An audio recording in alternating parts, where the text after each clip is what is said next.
your friendly neighborhood BJJ podcaster, Raf Esparza, coming to you live, 107 Best Coast time. It is a wonderful Friday. We made it through the week. You might not know it's the end of the week, but it is. Congrats. Feels the same, though. Honestly, it's like 3 days ago. It feels exactly the same. Here's what I can tell you guys today. We have an excellent guest, a dear friend of ours who dates way back, honestly, to the beginnings of Verbal Tap, and is somebody who I haven't gotten the chance to speak to in a bit, but I'm glad that we're going to be able to rectify that. But before we do, a quick reminder. So as we're doing these interview series, we want to remind people the emphasis is on supporting your local gyms, your friends, the people who have small businesses. The idea is this. Support may not be coming for those people, so it is great if we can support our own. And there are multiple ways you can do this.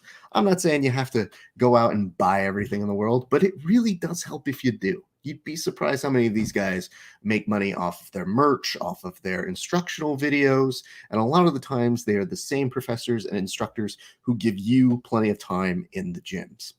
Having said that, the best way that you can do it, if they've got a DVD, if they got seminars, all those sorts of things, even privates find ways to go ahead and get that sort of thing from them. And if you can't do that, the easiest thing to do here, my friends, is to simply find ways to support them, ask them what they need for their gyms, ask them if they need organizational help, and at the very least, share the posts from your gym and write with a comment why it is that you like training there. I guarantee you it'll make a huge difference. And if you can't do any of those things because you're just inept or you hate communicating via the social medias, I get it. It's pretty simple. Literally just check in on your teammates. A lot of people want to talk about the mental health, and I think that's a very important aspect that we are discussing as people are isolated and not really engaging with each other. But what's better than actually talking about the mental health is checking on our good friends, because that, my friends, is usually the harder one to do when most people don't know what people are going through. So the easiest way to do it is check in on a friend. I've been suggesting to a lot of people, and I've been doing it myself, which is I'm just talking shit to all the people I can't train with, so that when I do get the opportunity to train, they will take no time in trying to beat me up once we're all back and whatnot. So anyway, those are my tips for you guys. The words that I've got for you today about our guest.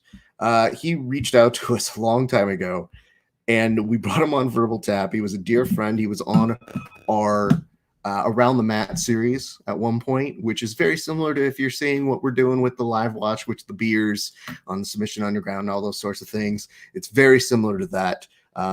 He's also a friend who's, he's been instrumental in the jiu-jitsu community. He opened up his own gym recently. And of course, to help with the pandemic, he did cut it down. He is going to be reopening on Monday. And I thought it would be great to not only give him an opportunity to say why he's opening it, and then maybe to discuss some strategies as to what we all can be doing or what we can learn from this example. But ladies and gentlemen, please welcome to the show, Kristian Woodmansee. Kristian, how you doing, sir? Hey, what's up? Great. How are you today? I'm doing pretty good, man. It is it's kind of nice. It's a relaxing, sunny-ish day that I get to look at from my window out here in California. How about you, man? It's nice. Currently right now, I'm at the academy. I'm preparing for Monday, but it's beautiful outside. It's the best time of always to be outside and be active. But things are obviously a little bit crazy with what's going on, but staying positive and obviously inspiration to help where we are and staying on path. Awesome, man. Well, let's start up at the top. Let's go ahead and just get straight to it. You're reopening on Monday. You were mentioning it is about 2.5 hours earlier than suggested. So what is prompting you to reopen on Monday? Basically my thing is our Governor Wolf for Pennsylvania is basically stating that our group to be opened, if everything was going according to plan, it was perfect when it came out. It was like August 3rd. I think it's now like the 17th or something. So my thing was I spent a lot of time kind of seeing how other people were going about it, is that I feel that with the space, with how big my academy is and my ability to be innovative, that I can follow the CDC guidelines regardless if I agree with them or not, and be able to have business now. So, it's tough for me to sit back and have the academy closed for 3-4 months when I feel confidently now, like, okay, I can have a specific program, which I created and implemented. I sat down with my staff and we said, this meets all the guidelines. Nobody touches. There's social distancing. Everything is safe. So if I can do that, I believe as a business owner, I have the right to be able to. I mean, that's what creates business, and that's how businesses succeed and thrive, and then other businesses fail because of the inability to be innovative. So if a restaurant can say, hey, we're going to go from dining in to being able to do delivery and pickup, I should be able to do the same thing and be able to create a product that works for this current time. And that's what we did, and that's what we're going to do starting on Monday. And what was the impetus for doing this? I know you closed down with intention to try and help with the efforts. So, you were doing what was asked of you. You felt like, okay, yeah, that made sense at the time. I'm sure as new data and information came in, was there anything that prompted you or kind of made you side more toward opening up?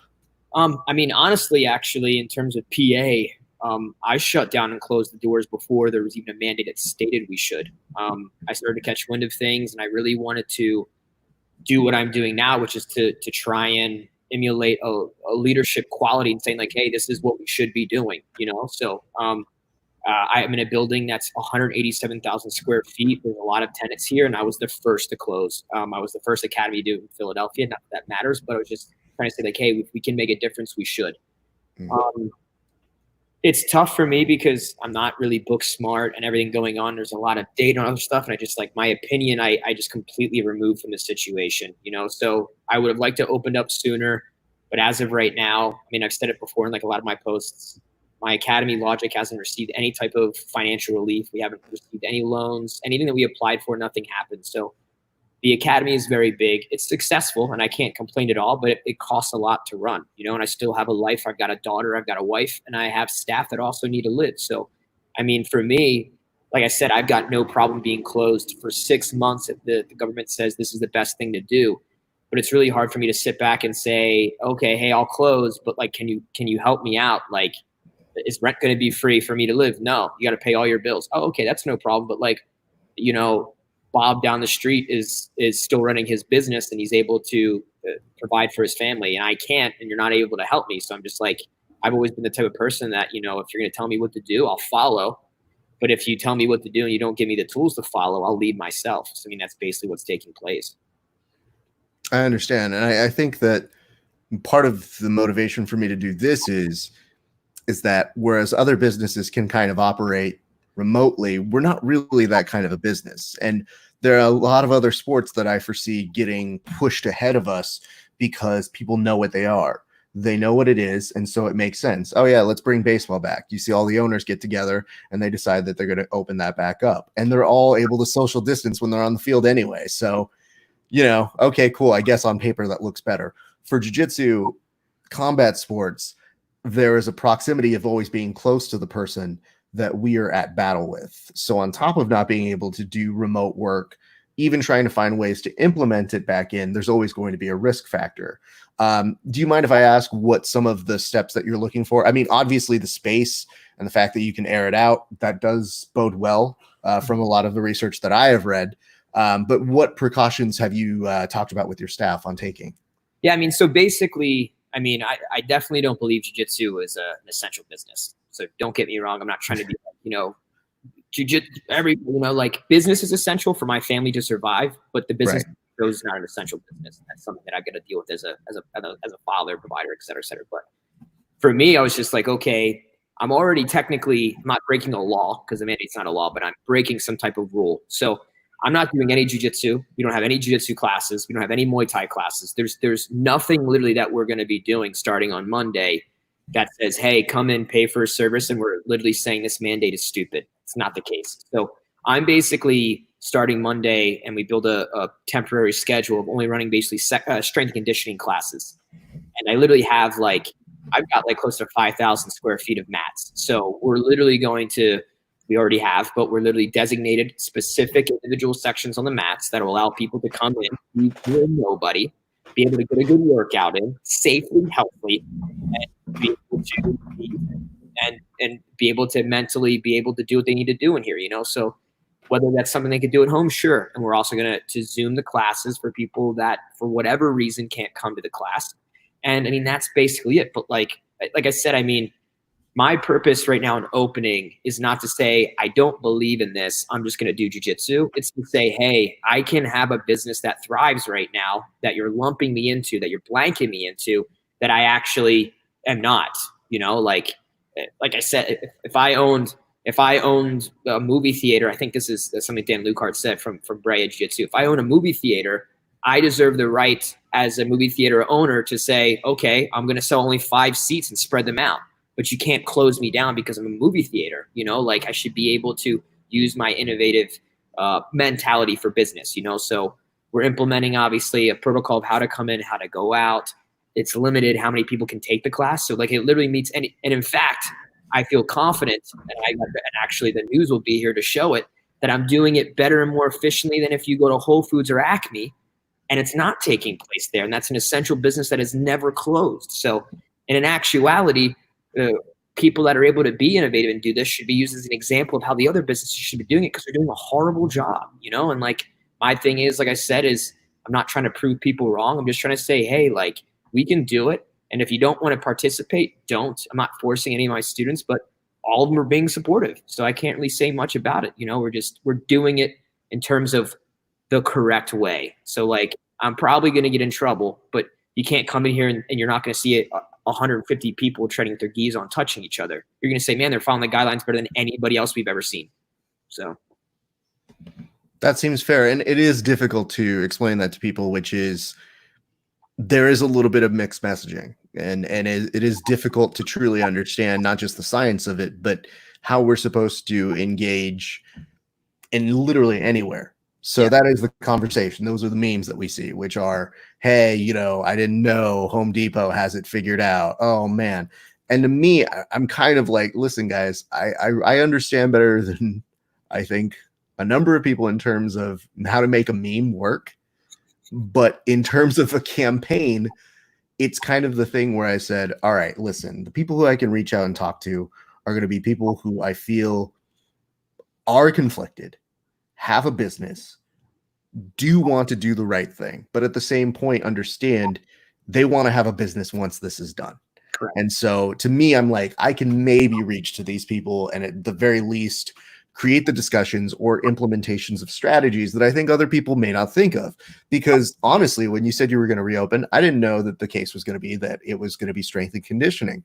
And to me, one of the first concerns I have, and I'd like to get your opinion on that, is that when I go back to training jiu-jitsu, I can't go back to the way I thought I was. No. Like my body is not going to work like that. Your body is way behind your mind at that point in time. There's no way. Yeah. Like I say this as somebody who's already had to make a certain allotment for just getting older, period. Now I'm like getting out of bed and I'm trying to shrimp and I'm just like, oh God, what's happening? Yeah. So to me, I actually think that's a valuable key into easing people back into eventually training, which is, listen, if it works that we can train in a conditioned area together, then we will be doing the work that is getting us back to training on the mats. Was that part of the motivation behind it as well? Because I can't help but think, was that a concern that you had, which was, okay, people are going to be a little rusty as they come back? I mean, I literally have very large group of students in my physical location, but worldwide. And everybody's like, you know, like I said something joking about it yesterday. It's like, oh, I'm not in shape. I should wear a white belt when I come back. You know, like, oh, you don't want to roll with me, I'm going to gas out. And it's like, everybody's in the same boat. There's a very, very, very, very, very small percentage, and I'm saying this bluntly, of people that are still training because they're high-end competitors that's their job, right? So they're doing it behind closed doors, black curtains, we're going to say. But like for the 99% of the other people, everybody's in the same boat in terms of no one's training. So like for me, what I try to do again is I try to say like, okay, how can I, while being wrong, do this the correct way? So I'll sit there and you can say like, hey, you can't be open. I'll say, okay, why? You know, and then you go like, well, and I'll say capacity is at what it should be. We're doing this, all the things. So like, I'll basically change someone's mind, which is a different story. But on top of that, my students that are maybe uncomfortable or maybe are comfortable, do jiu-jitsu, don't do jiu-jitsu, do whatever it may be, we can all support each other with this type of thought process and program. So yes, it was the kind of like, hey, you're fat, you suck, you should probably just get in here and let's get to work and get back into shape. But it's also like, hey, like we need tribe. We need to draw as big of a circle as possible to get as many people on board of what we're going to do. So like if I made it, hey, we're going to have a 30-minute stay in your square shrimping and I'm show imaginary jiu-jitsu stuff, only a certain amount of people would come. And I was thinking about doing it, but again, my process was to impact as many people as possible. And I felt like this is the key, because if it's the one thing that you see more than anything going on right now that all athletes are able to do, it's some type of form of strength conditioning and an exercise in a given area, whether it's outside or it's in a social distance. So for me, it was a no-brainer. It's literally going to hit the masses. Yeah, I'm a Jean-Jacques affiliate, and Jean-Jacques got on a Zoom call with us just to kind of check in. It was very nice of him. And I noticed the conversation was like a little heavy. And the comic in me is like, listen, we need to break this up. Because he's about to go and be like, well, bye, everybody. And everybody's just kind of like, yeah, okay. And I go, hey, Jean-Jacques, real quick, do I come back as a purple belt? Because my wife 100% did ask me how many stripes I had on my belt. And I was like, I don't remember. I don't know anymore. And Jean-Jacques, because he is who he is, answers it serious first and was just like, you are whatever you put on your belt. That's what you are, kind of a thing. And I'm giving him a look that's like, hey, man, I'm joking. Like, I know where I am. Like, we're good here, pal. But I said it because I was just like, I feel like, one, it's hard to get people to laugh in the same way. I think everybody is trying to score points on jokes, whether you believe into it, you don't believe into the science, you believe into the science, and it's fostering these little clusters of people further away. And as a result of that, you can't get the common ground. You can't get the like, listen, guys, there's a nice coalition of us. I don't think in my brain we should be having the police go over and check in on Boogie and Gio, and I feel for them. And I wrote a joke for my talk show, for the comedy one. I was going to send it to them because I know Gio loves Disney, and I wrote it with him in mind. And I had a character that snuck into Disneyland, and at the end he said, "Hey Raph, don't snitch on me, because snitches get Lilo and Stitches." And I was like, okay, I'm going to clip that. I'm going to send that. And then right then I saw that there was a little thing. And I was like, that goes into a box somewhere. I'll talk with Boogie about that joke maybe in 2 months when it's funny. But one of the things I do want to paint a picture of, tell me a little bit about your academy pre-corona. Like, what was capacity? How many people did you have coming normally? Like, I'd like to paint a picture of what normal was for your academy. And how long has it been open? Has it been almost 3 years now? Well, so like originally the academy existed in a different location, and then because we outgrew it, we moved, and then we also used that time to rebrand. So Logic has only been open since October. Okay. Which existed before Logic was around for like 4-ish years or something like that. So, but the current facility is 10,000 square feet. There's 3 mats. There's 5 showers. The men's locker room is almost 1,000 square feet. The women's locker room is like 800 square feet. There's towel service. It's like, I don't know who has or hasn't seen it, but it looks unlike any other academy. It's got a very specific feel to it. It's in my terms, it's like, this is home, We are a very new academy. We've got more lower belts. So I've got a decent amount of white, blue, and purples. I've only given out 2 black belts. There's the people that have been training me for a decent amount of time, and then less brown, less purple, et cetera, et cetera. But on a Monday night when I'm teaching class, 7:00 class, there'll be 40, 50 people on the mat, taking my class. And at the same time, there's a fundamentals class, which is white belts, and that's got, anywhere around 20 people on the mat. So, we've also got kids program. We've got Muay Thai. We've got strength conditioning, So, we've got classes 6 days a week. Daytime, nighttime, it never stops. So, normalcy for us was very consistent. We have people that are hobbyists, men, women, black belts, white belts, people that come from Baltimore, Maryland, people that come and walk down the street, But for the most part, normalcy was we weren't even really establishing yet because we were only here. I closed the doors, I think it was like March 10th or March 7th. So, we were only in this location forming our new schedule and our new habits for a couple of months. So we didn't even get to the point of where we would have been, but we were signing up like 20 people, 20 new members a month. All the programs were growing, and I mean, business was booming. I mean, it's going to boom again. We're already getting signups as of doing 24 hours of Facebook's campaigns according to yesterday. So, nice. Yeah. So, I mean, we're staying on it, like I said, but it's just adapting to what's going on is the key. How did the name Logic come up? I never got to ask you that. I've been creating logic in my mind and then on paper for close to a decade. I mean, for me, I'm not against it. But for me, there's the traditional logo and the traditional understanding of a name of an academy is very cliche. It's very like, something jiu-jitsu, someone jiu-jitsu. Mm-hmm. For me, it was just kind of like, I have a very specific style of teaching. I have a very specific style of communicating. I also have a very specific style of jiu-jitsu, So for me, I wanted everything to be very, very unique, very, very, I don't know what the word is to say, but like not me, but something that's more us.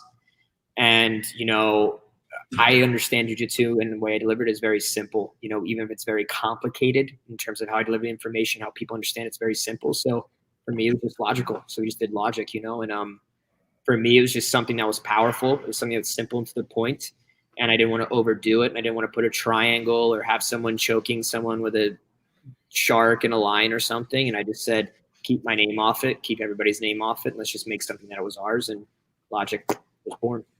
To be fair, you just said shark lion like back to back, and I immediately was like, I don't know, I'd go to that gym if they had a shark lion on. If I'm being fully honest, I would too. I'm just saying, understandable. It is different. I mean, the reason why I like it is because I think when I saw you say the name of the academy, I immediately do one of those things that I think is indicative of a good name, where I go, oh, how hasn't that been taken? Like, you would have assumed like somebody would have that. Like, it's the same thing with when you hear, say, a Legion or something else, where you're like, man, how did that not happen? Someone had to have had one of these. Or making an AOL screen name, and it's that was so common and so powerful, but no one has. But there's been some other names that I was considering, but it was just like Logic makes the most sense. Absolutely, as it always does. Let's ask this, because I think it's also cool to extrapolate this from beyond, I think, you and myself, which is, have you gotten any pushback from people? I think that it's important to address that, because I know a lot of people will emphasize on like, no, it's nothing but support. But like, I don't know how the internet exists without people being like, hey, here's my opinion, let me tell you. Have you received any pushback about the reopening at all? I mean, about the reopening, no. In fact, I made like a video, and it was incredibly long. It was longer than I wanted it to be. It was like 7.5 minutes. And within 24 hours, it had on Facebook, it was like 4,000 views. And on Instagram, it was like a little over 4,000 views. I had 0 messages, 0 request messages with people that I don't know, but I had no comments that were negative. Everybody was just kind of like, if anything, it was more bland, and perhaps it's not support, but it was more neutral. It's just like, not sure if this is the right move or not, but like, we wish you the best or something like that. But I mean, I didn't have anybody say this is wrong, this is against your moral compass, you're a horrible. I didn't have anybody say that. I've actually had a decent amount of people that I didn't know were part of my organic reach out and said that they were inspired. I literally have had more conversations with people that are not in my affiliation that I run, that are like, because of this, like, we really appreciate it. So like, for me, I mean, I saw people that were literally just like shutting their mouth. Like, I'm just going to open my doors because I really don't care, because it's my members paying my money. So I just talk to them. But for me, it was kind of like, I wear my heart on my sleeve, and sometimes a little more brash, and people don't really respond to it as great. But I mean, like, I thought that I put enough time into it, and how I worded it and how I presented it, that it was really hard to not support. And anybody that had any type of questioning, I was really open to, but I didn't receive any. I didn't receive any backlash. I haven't gotten anything from the state. I haven't got anything from the government. I haven't had anybody. NBC is going to be doing a story. They're filming it. We're going to do stuff, but like, I haven't received anything yet, But I mean, at some point in time, I'm sure someone will see the marketing of the advertising and go like, oh, this is wrong, you should be closed, or I don't know. But again, it's really hard to explain a decision of this depth without also being able to express your context to people and be able to share with them an explanation. So, I mean, I'm expecting at some point in time to have some kind of negativity and backlash and not support, but I'm also prepared to be able to put out my energy and be like, hey, I just want to let you know this is what we're doing. I mean, even you were very supportive. Like, oh, I had no idea you were just doing strength conditioning. Like, I usually don't even talk to people that are like, hey, here's my opinion. I go, did you do your due diligence and put in your research before you shared with me? No. Okay. Well, like, appreciate it, like, but I mean, I have people already lined up to sign up, people that the classes are filling up. We're doing like, I literally wouldn't even know that we were doing something wrong, quote unquote. Right.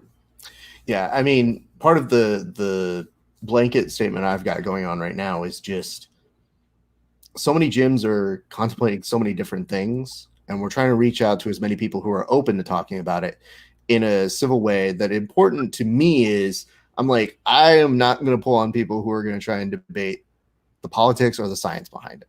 100%. Like, yeah, it's not worth my time because they can potentially go to talk to somebody else. And more importantly, it's so hard to think that, my job isn't to necessarily be or to challenge you, but if you're not going to present something that's factual, then it's not going to be a good conversation for you. So to me, it's a very listen, do I understand there are studies that say people who are not at high risk, aka people who are training, have a lot less degree of succumbing to something like this? Absolutely. Am I also perplexed by the science of, asymptomatic carriers? The science is not complete on, are they going to be aware of their symptoms? So to me, the best thing that I can do is say, listen, if you're willing to engage and talk honestly about what's going on, I think we got a better shot. And more importantly, as a movement or as a little thing that I want to do with gym owners is I think the most important thing you can do when somebody's yelling or screaming or trying to get attention is just say, what is it you want to say? Because I feel like that's something that is not going to be engaged on a political or on a legislative level at this point. So having said that, I guess the question I've been going around asking everybody is, what kind of support do you need? Because I understand the academy's in a good spot in terms of you were doing well, but being closed for a certain amount of months isn't easy to eat. So my question to you is, what kind of support do you need from both your inner community, the people who are surrounding you, and from the jiu-jitsu community at large?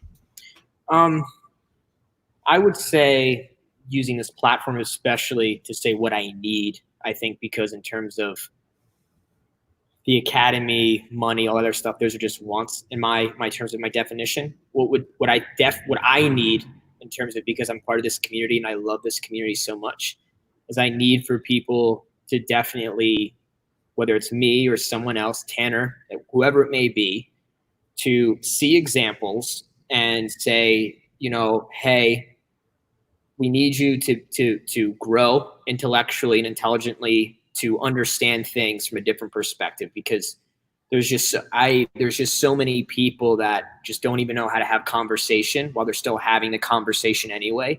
And it's just creating strong barriers between everybody, I think what I need basically is to try and have as many people, not even that agree with me or disagree with me, but just understand, to respect, we need to respect each other. We need to grow as human beings. This is a great pivotal time for the world to grow and love each other. I don't want to get all hippie into it, but at the end of the day, there's just so many opinions and thoughts, and we need to, as human beings, be able to love each other while disagreeing with each other, and that doesn't mean that you enable and support. It just says hey, I understand.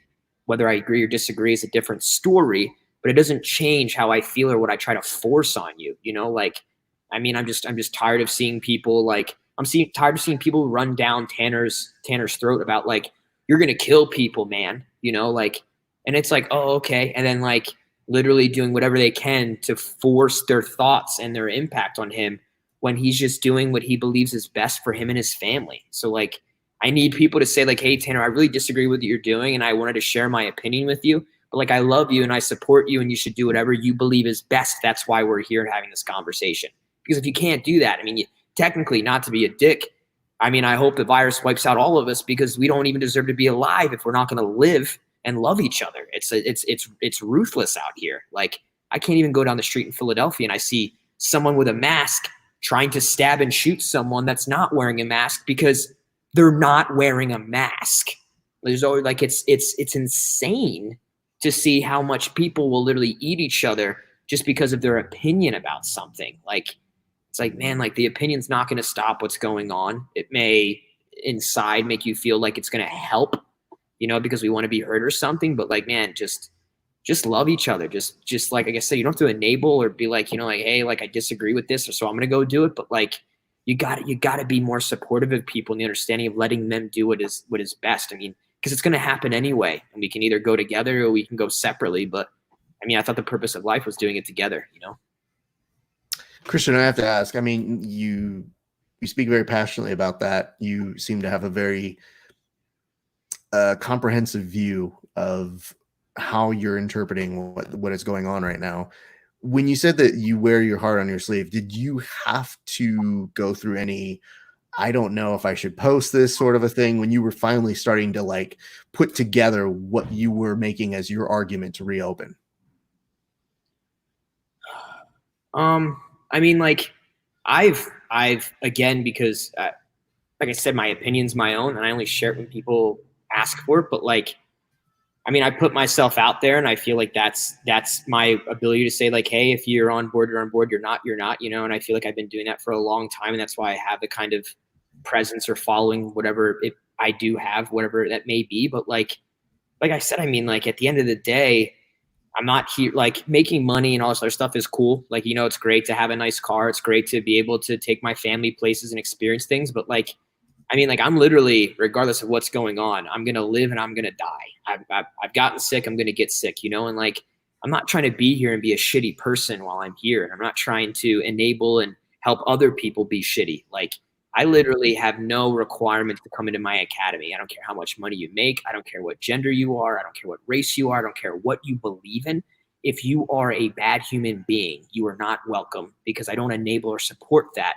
But I literally still love you. And I say, hey, if you want to talk, there's something I can do. We're here. You know, like, for me, that's my role as a leader. That's why I busted my ass to create an environment so I could try and impact other people, you know? So whether people see it as that or they don't, I don't know. I mean, some say they do, some say they don't, you know? But like, I mean, I feel like I'm meaningless in this world. I mean, I think we all are, you know, like, we're just one human being in terms of billions or whatever the number, 7.8, whatever it may be. But like, man, the world doesn't revolve around me. It doesn't revolve around anybody, you know? But like, I've only got 50, 60, 70 years in this world. And like, I'm damn going to sit here and be a shitty person during that time. And I mean, it's just like, at some point in time, I only know jiu-jitsu, so I use jiu-jitsu to send that out, you know? That's it. We were talking a little bit before we went on air, and I knew that one of the things that I wanted to, at the very least, provide an amplifier for, or give you a chance to kind of like, you know, just talk about it, was you had these seminars that you were doing before any of this happened, and you seem to have a good amount of momentum.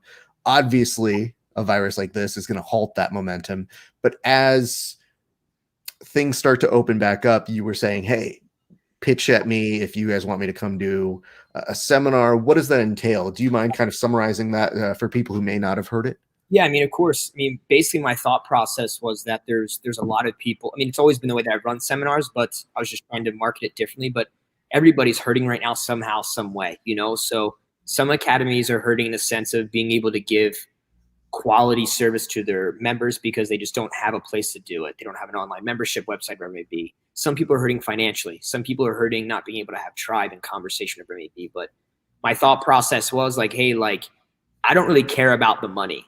I mean, it helps, you know, and like like, it's still important to get it, but like, it's not my top priority. It's a result of the work, right?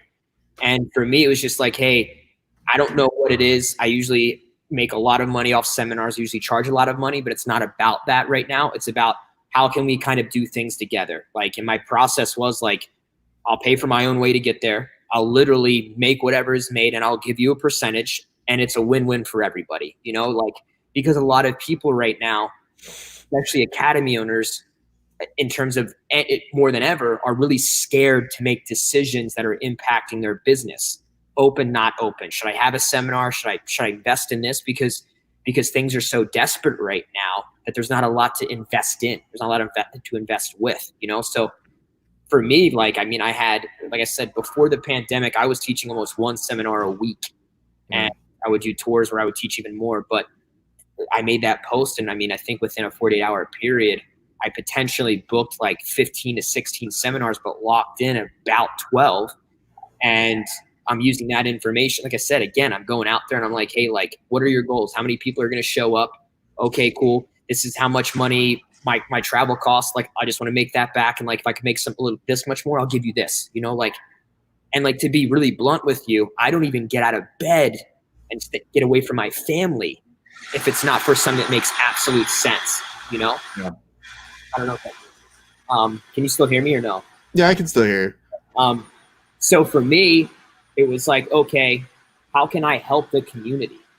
If I go to somewhere and they're like, hey, we can't really afford to pay your $1,750 flat rate fee to have you in for a seminar, I'm like, I don't give a shit, because I know the impact that it creates. The value is much more than that financial number, So, and that's literally, I've been teaching seminars since I was a brown belt when nobody was teaching seminars. And I'm literally going to now create more of an infrastructure, create more impacts, spread my opinion and my voice out to people to try and do better. And the seminar is just a way of getting in the door to be able to do that, And like I said, now I'm going to places I've never gone before in terms of specific academies with people I've never met. And someone's trusting me with their kids to be able to teach them jiu-jitsu, and I'm making a little bit of money, but I'm able to give them something to do whatever they need to do that with that money. And hopefully in the end, it helps that environment grow and stay alive. That's the key. I don't want anybody to close, if I could, I'd pay for all the academies to stay open, but I can only do it the only way that I know how. And for me, this is the best way to do it. I understand. I got to a weird point where I was trying to brainstorm and come up with ideas. And, one of the things I like to do is I do like to drop in at gyms. And when I can bring my video equipment, I like to go ahead and do an interview and do a whole spiel. And I was like, dude, I can't wait. When this is subsiding, I think one way to go help people is to go to those academies. And then I immediately had the thought right then and after, which was, I don't know if they're going to take visitors for a while. Yep. I don't know that it's going to make sense to. And I think that's when I started to say, let me lean upon what we've got with technology. Yep.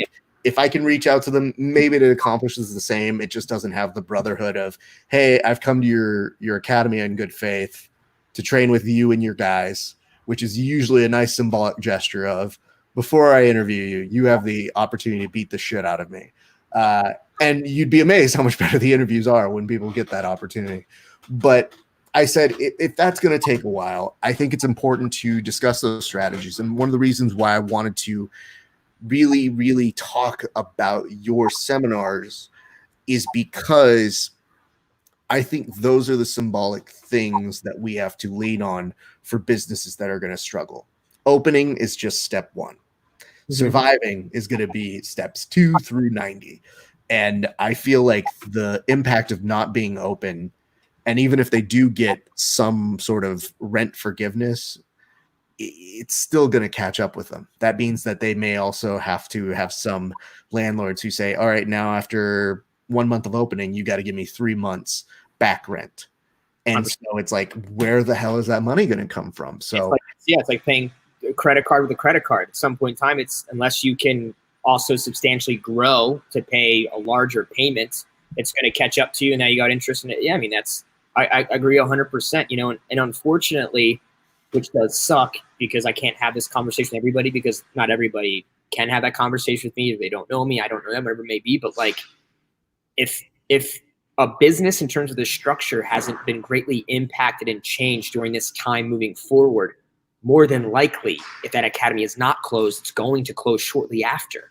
There's just no way. I own a mega academy, and even though we were treading water, I wasn't looking at hopefully next month. I was thinking, and I had the conversation with my staff. I literally said, if we wait until September, sure, but that doesn't say any. Yeah, we open, but we're not talking about open. We're talking about surviving, staying alive, and then thriving. There's completely different things. So the purpose of being able to come up with innovative ways of saying like, hey, this is something we didn't do, and it's not even safe. It's a guarantee. Like I had this conversation with people all the time about the topic of seminars. Oh, I can't afford it. And it's like, I literally say, okay, don't pay for it. What do you mean? And I'll say, you don't give me a flat fee. I'll take what's made. But I'm not sure how many people will come. And I'm like, because certain people literally in terms of business are just nervous or scared to make a leap because they're not sure, you know what I mean? Like, and that's why you've got the different levels of what stays open for how long and what quality, because people are just scared, you know, like at some point in time, you got to figure out how do I level up, you know, like, and there's so many people out there that are leveling up that will literally, I don't charge consulting fees. I don't charge affiliation fees. Like I literally will have conversations with somebody who can ask my wife. I have conversations with random strangers on my phone for hours on night about helping them. And I don't even know them. And I'm not even getting anything from that other than just saying like, no, I want you to succeed. But I mean, like the first step is reaching out to people that can lead you. And that's why you've got your instructor, your professor, the leader of your affiliation, because they have more experience and understanding of what's going on. And if you reach out to them like, well, I don't know, probably should reach out to someone who does, you know, but like, man, like the academy, whether you want it to or not, is what's going to happen, you know? And like, for me, I'm not going to wait. Like, I'm going to basically fast track this thing and be like, we're going to survive and thrive, or we're just going to close the doors, because if we wait till September, whatever it may be, and then just do it how we were doing it, who's to say that the next pandemic next year doesn't put us now more in a hole because we were already in a hole when we started? It just doesn't make sense, you know? And I think people really need to understand that whether they believe in this thing or not, whether it was real or not, it still had an effect. And that effect on business is going to, that ripple does not go away. It's going to create an impact that's going to exist forever, you know? And some people are leveling up from it. I literally stayed in my room, in my house, and just said, how do I fix all these small holes that are now being presented to me with this pandemic, this opportunity to grow? And I didn't retract and say like, oh, this sucks, we'll just open again when we can. I literally, I built and implemented a membership website. I further strengthened the affiliation. I created an innovative program so we could open earlier. I created more marketing strategies so we can sign up people. Not only will Logic survive and thrive, if it wasn't for the pandemic, we probably wouldn't got as strong as we did. We're going to open up stronger than when we closed. And if you're not doing that as a business, not to be rude with my language, but like, you're fucked. I don't even know what you're going to do. You have to do it. You have to. Yeah, I've told a number of folks repeatedly on these interviews, the one benefit I could see from this is a lot of them have had to become a lot more digitally savvy. And that is part of the future, whether they want to or not. You know, I mean, we're a very old school sport in terms of, no, you come to this gym and you learn here. And it's like, okay, well, cool. That assumes I found you. How did I find you? Usually it's through not just your marketing. And if you got a great marketing team, great. But a lot of the times it's creating a brand online and teaching people how to be a presence that's not just somebody who shows up once a week, because that's not how people work. If they start to see that there's more social media or more videos, technique videos on a daily basis somewhere else, they'll take their business somewhere else. So, you know, it's a consistent struggle. I think that's really great. And I'm so glad that you mentioned the elements of networking and really trying to create a plan for yourself. When you sat in that room for a week, I'm curious, what was something that you came up with that has been very beneficial for you? Because the question I have for you is, what tips do you have for schools that are outside of your network or who are listening in? Because I think the hardest part, and I speak as a creative, is that sometimes you get that writer's block. When there's so much shit going on, you get in that place of, I don't know. I don't have that answer today. Do you have tips for these people in terms of either things that you've implemented or something that helped you get over the stigma of where we are currently with the pandemic?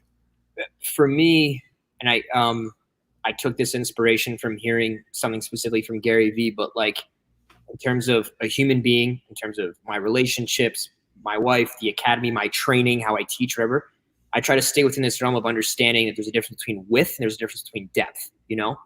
And a lot of people, whether, like I said, they're just training, whether they're, when it comes to problem solving or decision making, they often think in terms of width. They're trying to create something that's new. They're trying to create something. They're trying to be more exception rather than example.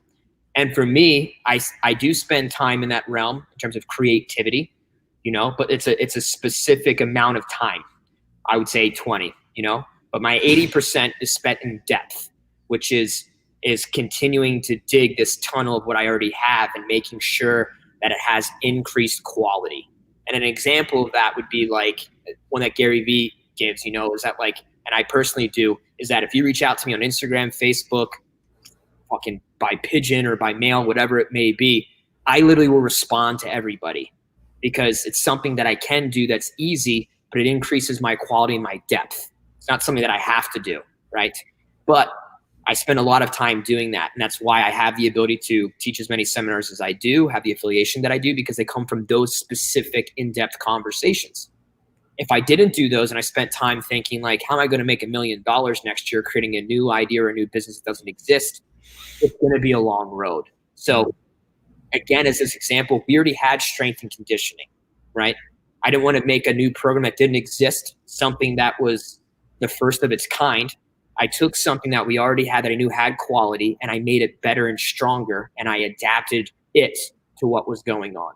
And I do that the same thing with my jiu-jitsu when I train. I do the same thing in how I teach people jiu-jitsu. It's like everybody's like, man, show me the one move that's going to work. And it's like, hey, it's not. And like, take it for what it's worth. I dabbled in jiu-jitsu when I was a competitor and I accomplished very small things, whatever you want to say. But like, it's the things that you don't want to do that are going to make the huge difference. And it's not the one move that you're going to drill 10 times it's going to work. And it's just not. There's no shortcut. That's the width you're looking for. Like, man, like I'll do the most basic thing. I'll do a knee cut. And I'll literally break your chest and you'll tap from a knee cut rather than think about this new move that works on that. It just doesn't. Yes, creativity is important. Don't stifle it.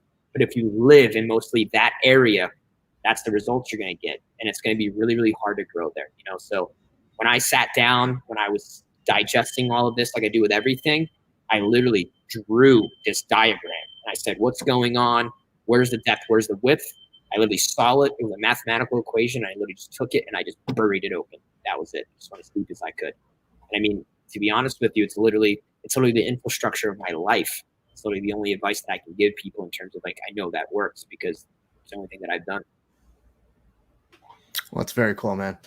Well, Kristian, I want to thank you for your time, my friend. It's great catching up with you. I obviously wish you well in what you're going to be doing next. I want to give you an opportunity in a second to kind of just promote whatever it is you want to promote. If you've got a message, you're welcome to say it. I just kind of like to give you carte blanche to kind of do what you want to do, sir. The floor is all yours. Cool. Well, thank you for having me. I really appreciate it. For anybody that's listening, I appreciate you. If you need anything, let me know. Literally reach out to me, Instagram, Facebook, email, whatever it may be, however you find me, reach out to me, anything at all, I'll respond. Like I said, just make sure you're doing your thing. If you need help doing it, I'm always here for you. It doesn't really matter what it is. I'll help as much as I can. In ways of supporting, you can follow me on Instagram and Facebook. You can send me a personal friend request or join my fan page. I've got plenty of DVDs out on multiple spectrums, Fight Hub, BJJ Fanatics. I'm about to launch my online membership website in terms of probably next week. So I'm going to be building the launch campaign for that. So that's going to be coming up. And Logic is in Philadelphia. So I've got affiliates all over the world as well. So if you need a place to train, you're not sure where to go, wherever you're going to be, reach out and I'll let you know who's in the area, even if they're not my affiliate. But if you guys need anything at all, let me know. And I hope everybody is safe and healthy, and continue pushing, continue growing, getting stronger. And have a great day. And I'll hopefully be talking to you guys later. Kristian, it's good seeing you again, my friend. Unfortunately, it had to take a pandemic for us to get together, but I'm glad that we were able to do it. I'm glad that you were able to provide your perspective, to talk a little bit about it. It's so strange how conversations like this lead to other things, but I think I'm always surprised by the people who start other conversations based on conversations like this. And it is my hope that people come up with creative ways to continue to thrive as a business. That's the hope.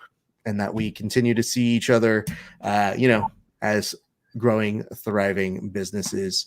But yeah, man, it's a blast seeing you, dude. And I hope everything's good. I hope the launch goes well, and we'll definitely be keeping an eye and making sure that we can send some good vibes here when we can, my man. And I appreciate that, man. And like I said, if you need anything specifically, let me know.